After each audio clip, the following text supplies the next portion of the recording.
பொதுக்காலம் 19ஆம் வாரம் ஞாயிற்றுக்கிழமை. பொதுக்காலத்தினுடைய 19ஆம் ஞாயிறு முதலாம் ஆண்டுக்குரிய இறைவார்த்தைகள். வந்து நில். அரசர்கள் முதல் நூலிலிருந்து வாசகம். அதிகாரம் 19, இறை வார்த்தைகள் 9 மேலும் 11 13 வரை. அந்நாள்களில் எலியா ஒரேபு என்ற கடவுளின் மலையை அடைந்தபின் அங்கிருந்த குகைக்கு வந்து அதில் இரவை கழித்தார். அப்போது ஆண்டவர், வெளியே வா, மலை மேல் என் திருமுன் வந்து நில், இதோ ஆண்டவராகிய நான் கடந்து செல்ல இருக்கிறேன் என்றார். உடனே ஆண்டவர் திருமுன் பெரும் சுழற்காற்று எழுந்து மலைகளை பிளந்து பாறைகளை சிதறடித்தது. ஆனால் ஆண்டவர் அந்த காற்றில் இல்லை. காற்றுக்கு பின் நிலநடுக்கம் ஏற்பட்டது. நிலநடுக்கத்திலும் ஆண்டவர் இருக்கவில்லை. நிலநடுக்கத்திற்கு பின் தீ கிளம்பிற்று. தீயிலும் ஆண்டவர் இருக்கவில்லை. தீக்கு பின் அடக்கமான மெல்லிய ஒலி கேட்டது. அதை எலியா கேட்டவுடன் போர்வையினால் தம் முகத்தை மூடிக்கொண்டு வெளியே வந்து குகையின் வாயிலில் நின்றார். ஆண்டவரின் அருள்வாக்கு. இறைவனுக்கு நன்றி. திருப்பாடல் 85. ஆண்டவரே, உம் பேரன்பையும் மீட்பையும் எங்களுக்கு தந்தருளும். ஆண்டவரே, உம் பேரன்பையும் மீட்பையும் எங்களுக்கு தந்தருளும். ஆண்டவரே, உம் பேரன்பையும் மீட்பையும் எங்களுக்கு தந்தருளும். ஆண்டவரே, உம் பேரன்பையும் மீட்பையும் எங்களுக்கு தந்தருளும். ஆண்டவராம் இறைவன் உரைப்பதை கேட்பேன். தம் மக்களுக்கு, தம் பற்றுமிகு அடியாருக்கு நிறைவாழ்வை அவர் வாக்களிக்கின்றார். அவருக்கு அஞ்சி நடப்போருக்கு அவரது மீட்பு அண்மையில் உள்ளது என்பது உறுதி. நம் நாட்டில் அவரது மாட்சி குடிகொள்ளும். ஆண்டவரே, உம் பேரன்பையும் மீட்பையும் எங்களுக்கு தந்தருளும். பேரன்பும் உண்மையும் ஒன்றையொன்று சந்திக்கும். நீதியும் நிறைவாழ்வும் ஒன்றையொன்று முத்தமிடும். மண்ணினின்று உண்மை முளைத்தெழும். விண்ணினின்று நீதி கீழ் நோக்கும். ஆண்டவரே, உம் பேரன்பையும் மீட்பையும் எங்களுக்கு தந்தருளும். நல்லதையே ஆண்டவர் அருள்வார். நல்விளைவை நம் நாடு நல்கும். நீதி அவர் முன் செல்லும். அவர்தம் அடிச்சுவடுகளுக்கு வழிவகுக்கும். ஆண்டவரே, உம் பேரன்பையும் மீட்பையும் எங்களுக்கு தந்தருளும். ஆண்டவரே, உம் பேரன்பையும் மீட்பையும் எங்களுக்கு தந்தருளும். அன்பிற்கினியவர்களே, என் சகோதரர் சகோதரிகளுக்கு மீட்பு கிடைப்பதற்காக நான் கிறிஸ்துவை பிரிந்து சாபத்துக்கு உள்ளாக கூட விரும்பியிருப்பேன். திருத்தூதர் பவுல் ரோமியருக்கு எழுதிய திருமுகத்திலிருந்து வாசகம். அதிகாரம் 9, இறை வசனங்கள் 1 முதல் 5 முடிய. சகோதரர் சகோதரிகளே, கிறிஸ்துவை சார்ந்த நான் சொல்வது உண்மை, பொய் அல்ல. தூய ஆவியால் தூண்டப்படும் என் மனச்சான்றே நான் சொல்வதற்கு சாட்சி. உள்ளத்தில் எனக்கு பெரும் துயரமும் இடைவிடாத வேதனையும் உண்டு. என் சொந்த இனத்தை சேர்ந்த என் சகோதரர் சகோதரிகளுக்கு மீட்பு கிடைப்பதற்காக நான் கிறிஸ்துவை பிரிந்து சாபத்துக்கு உள்ளாக கூட விரும்பியிருப்பேன். அவர்கள்தாம் இஸ்ரேல் மக்கள். அவர்களையே கடவுள் தம் மக்களாக ஏற்றுக்கொண்டார். அவர்கள் நடுவில்தான் கடவுள் தம் ஆட்சியை விளங்கச் செய்தார். உடன்படிக்கைகளும் திருச்சட்டமும் திருவழிபாடும் வாக்குறுதிகளும் அவர்களிடமே ஒப்படைக்கப்பட்டன. குலமுதல்வர்களின் வழிவந்தவர்கள் அவர்கள். மனிதர் என்னும் முறையில் கிறிஸ்துவும் அவர்களிடமிருந்தே தோன்றினார். இவரே எல்லாவற்றுக்கும் மேலான கடவுள், என்றென்றும் போற்றுதற்கு உரியவர். ஆமீன். ஆண்டவரின் அருள்வாக்கு. இறைவனுக்கு நன்றி. அல்லேலூயா, அல்லேலூயா. ஆண்டவருக்காக ஆவலுடன் நான் காத்திருக்கின்றேன். என் நெஞ்சம் காத்திருக்கின்றது. அவரது சொற்களுக்காக ஆவலுடன் காத்திருக்கின்றேன். அல்லேலூயா, அல்லேலூயா. ஆண்டவரை நற்செய்தியை தகுந்த விதத்தில் எடுத்துச் சொல்ல என் உள்ளத்தை முதட்டையும் தூய்மையாக்கும். ஆண்டவர் உங்களோடு இருப்பாராக. உம் ஆன்மாவோடும் இருப்பாராக. புனித மத்தேயு எழுதிய பரிசுத்த நற்செய்தியிலிருந்து வாசகம். ஆண்டவரே, மாட்சி உமக்கே. மத்தேயு நற்செய்தி 14ஆம் பிரிவு வாக்குகள் 22 33 முடிய.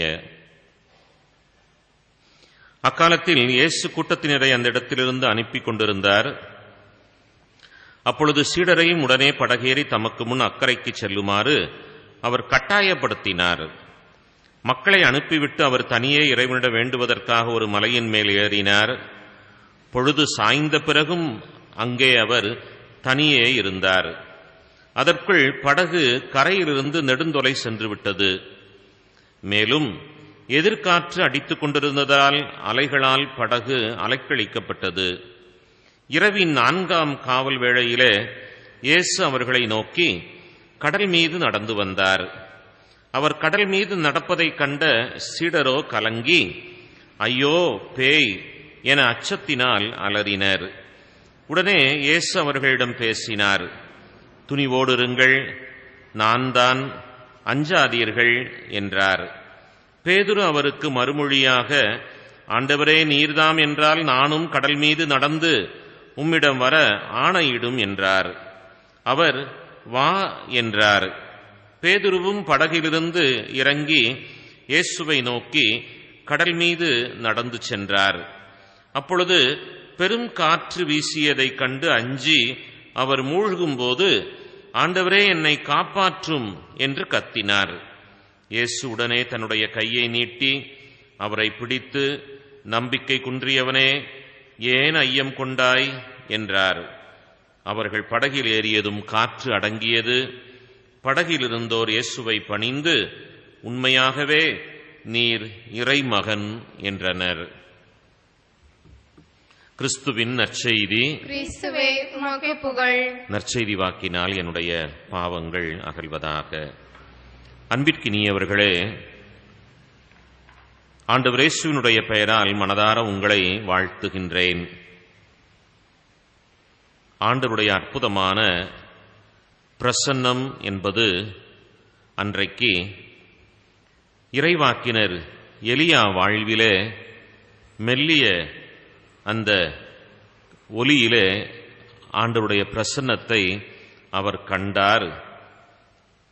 உடனே போர்வையினால் தன்னுடைய முகத்தை மூடிக்கொண்டு வெளியே வந்து குகையின் வாயிலிலே நின்றார் என்று எழுதப்பட்டிருக்கிறது. ஒரு பெரும் காற்று வீசிய போது கடலிலே நடந்து வர கேட்ட பேதுருவோ, ஐயையோ, நான் மூழ்கி போகின்றேனே என்று சொல்லி அலறி அடிப்பதை நாம் பார்க்கின்றோம்.